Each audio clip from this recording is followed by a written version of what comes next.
Hi, welcome. So today I just want to make a short video to discuss about Excel. There is a lot of controversy, especially between software developers and data analysts, data scientists, so about Excel. So I know some people are saying Excel is not a skill to be taken seriously because for good reasons it can't go on production like other skills like Python can take you to production to build a web app, or you can use your Power BI and have some URLs and somebody can be able to view those links. So it's true that Excel can't go to production, but what I think about Excel is that for a beginner it is a very good skill to have.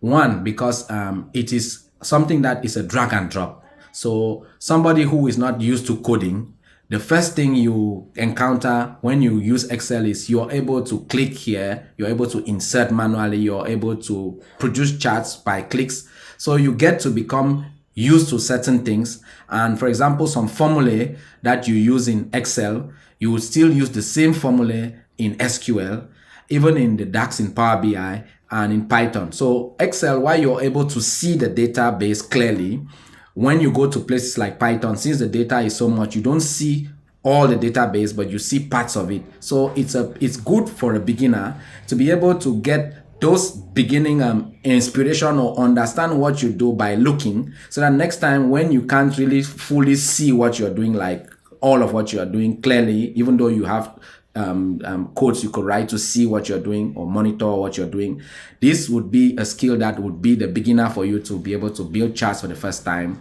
be able to use formulae for the first time, be able to understand the spreadsheet or columns, rows and columns, your introduction to relational databases. So you are able to learn formulae that are going to be useful, and then you're able to understand really what lies ahead.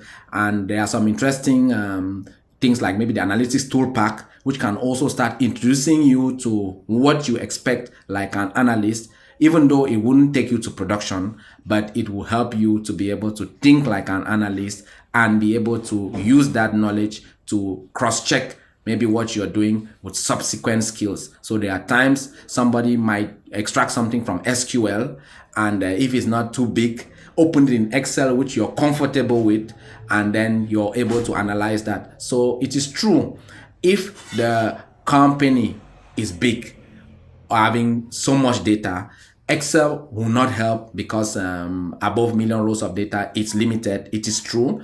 And it's also true maybe if at the stage of a company is so advanced, because the tool, all the tools and the platforms and all the infrastructure is already set in such a way that they are already using maybe a cloud service or things that don't maybe need the Excel. But then not every company is big tech. Not all companies have big data.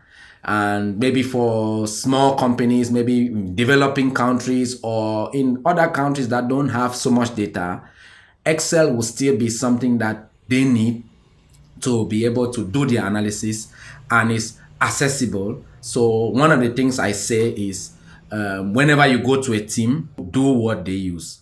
If you go and most of your team members are comfortable with Python, use Python.